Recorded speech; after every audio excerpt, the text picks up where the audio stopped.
Well, hello there, Hoover NanoLite fans, if there are any Hoover NanoLite fans. So I got this Curbfind last night, like, in the dark. So now it's the next morning, and I want to see if this thing turns on, smokes, blows up, whatever. I have not touched it at all.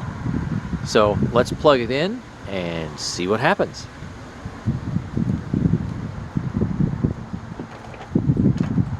See, the power switch is off.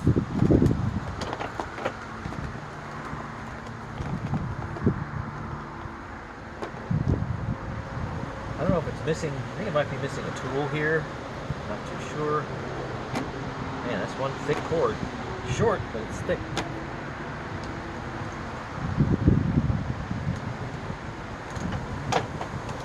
Okay. Now that is off. Okay, that is indeed off. Right now, it should be on.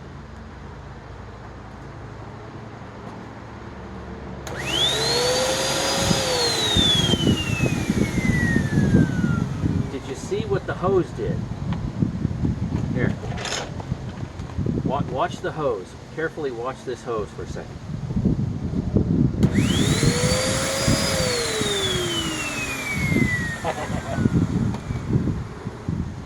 I gotta bring you in closer.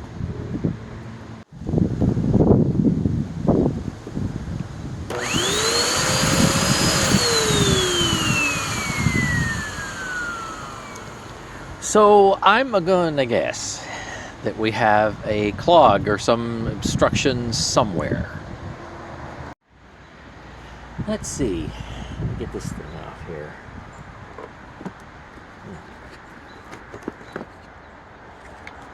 Huh.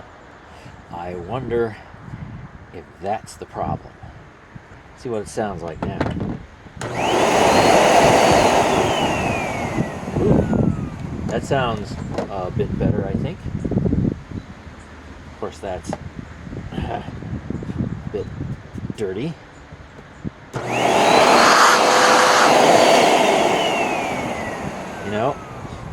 Motor sounds, relatively speaking, okay. Yeesh. And let's see, take a little closer look at this.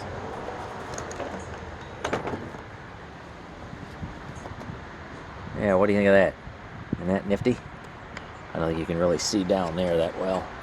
So, into the tub it goes, whether it's rated for tub cleaning or not. Let's see what we got here.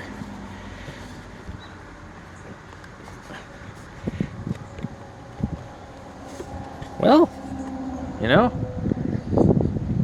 I'm guessing all that's really just kind of clogged. And there might still be something in the hose as well. But, yeah, obviously it's pretty dirty. It's kind of neat.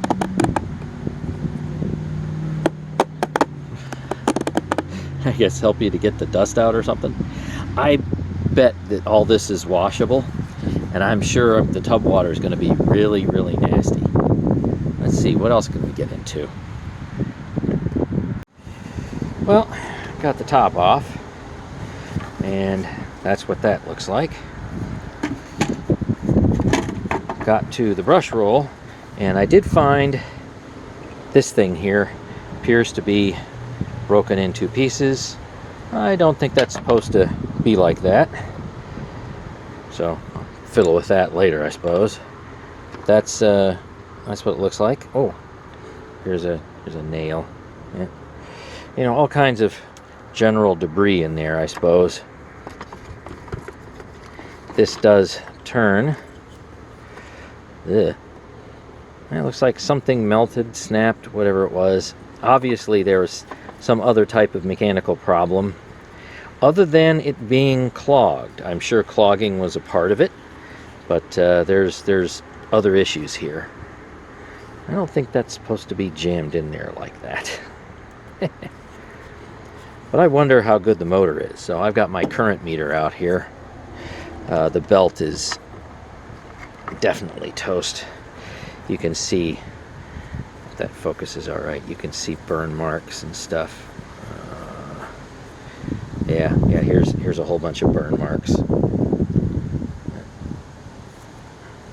So belt's gone. Let's see what kind of current the motor pulls. Let's see, what are we at voltage wise? 121.5, and let's see what it does for a current draw.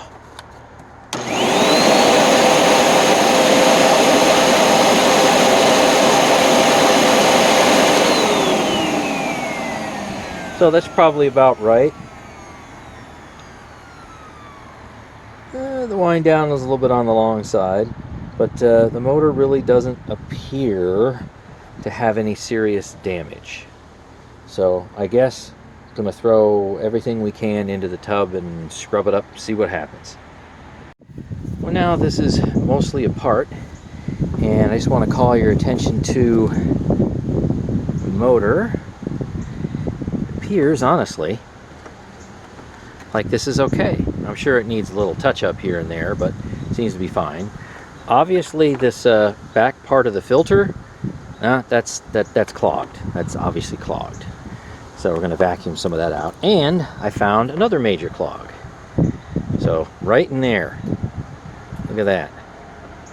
So we got to get rid of that. And I'm not sure if there's anything in here because I can't see that far. But I have the little blue Bosch out here, so we're going to declog it, so to speak. And the rest of this is just going to be for my reference. I just want to see what's going on with the wiring. Looks like a nifty little terminal block right there. That's cool. And it goes up, and we have the power switch right here. Looks like that's easily removable, and you can redress all those wires down here, so I can take the motor out pretty easily. So how about we work on those clogs?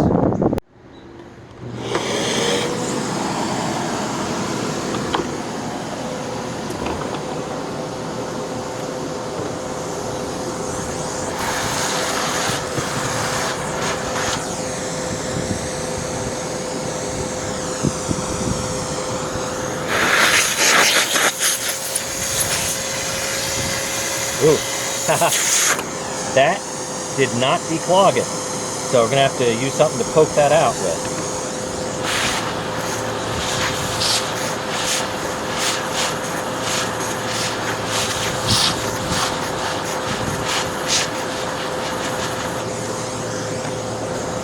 Yeah, that is definitely stuck. Okay. How far is it stuck in there?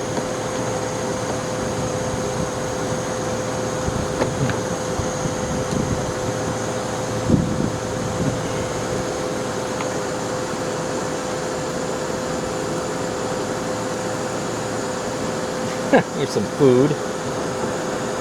Cracker parts. Let's see, come out now.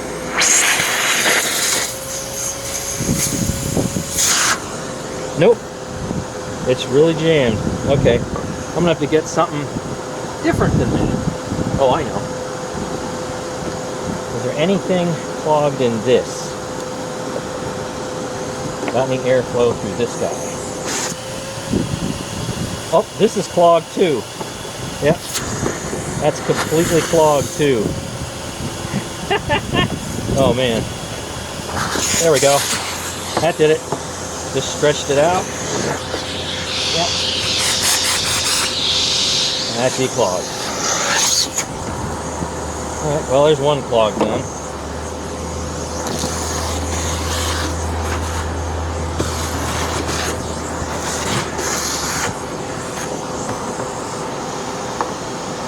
I wonder if I just do this a little bit, if I can free that up.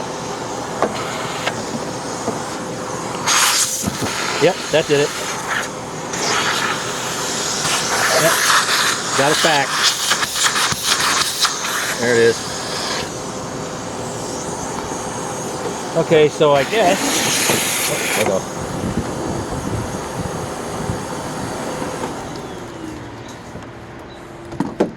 I guess a good thing to do once in a while, especially from vacuums maybe that you, well, try to clean like questionable stuff up, is stretch your hoses out once in a while, although I realize doing this hose is going to be a little weird unless you remove this part. Now let's get everything into the tub. Okay, let's start cleaning this Hoover, and I get a bunch of comments.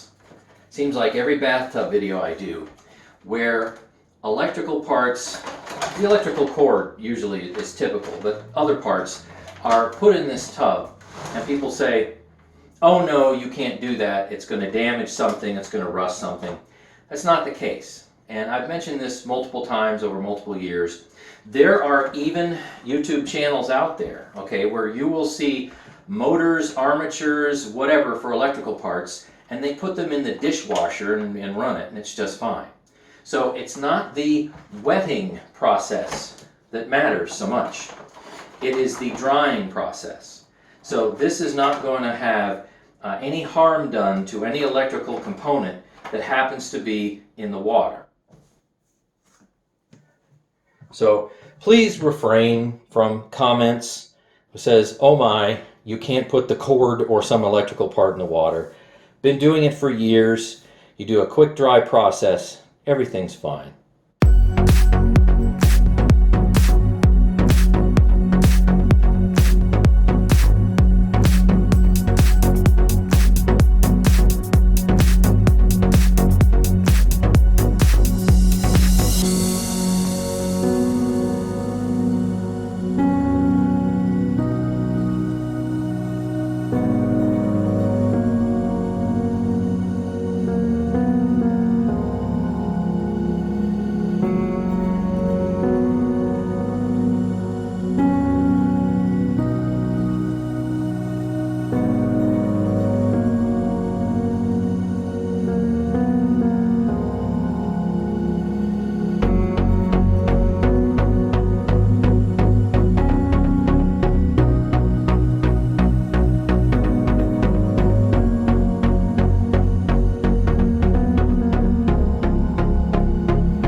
post bathtub, we have the motor that I haven't done anything with because it seems to run just fine, relatively speaking.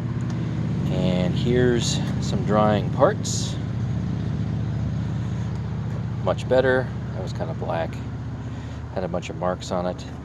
And the brush roll. So I'm going to have to talk a little bit about this brush roll. So I went looking around, and it appears like this brush roll is no longer manufactured. It's a really weird design, obviously because of this part over there.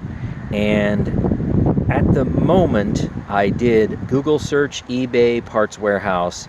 I'm unable to find one of these, and even if I did, prices seem to be like $35 to maybe $38, not including shipping, tax, blah blah blah, and I'm certainly not putting that amount of money into a brush roll for a machine like this. So if any of you people out there know of any other machine that brush roll was used in, maybe I can find one with a cross-reference part number, or possibly just pick up a whole other machine for like $5 or $10 that has a good working brush roll. But I'm hoping that that brush roll is not exclusive to the NanoLite and only to the NanoLite. So I can cross my fingers and hope, I suppose. So let's see, here's everything else. All the smells are out. And I must say, take a look at this. Yep, you saw that big blob of goo that I got out of there? You saw what the before was? Now take a look. Absolutely fantastic, in a relative sense. So, vast majority of that goo is out. Let's see, I wonder how close I can get. It smells nice. It has been indeed disinfected. So now it is drying. And of course, this is not made of paper. So this is in pretty good shape. So this survived. The brush roll did not. So I'm going to have to get all this stuff dried out. I can find a belt. Belt isn't going to be a problem. But that brush roll, I don't know. Maybe I can rig up something where I can kind of force it to work. But the belt lifter mechanism either shouldn't be used, or I'll disable it or something like that.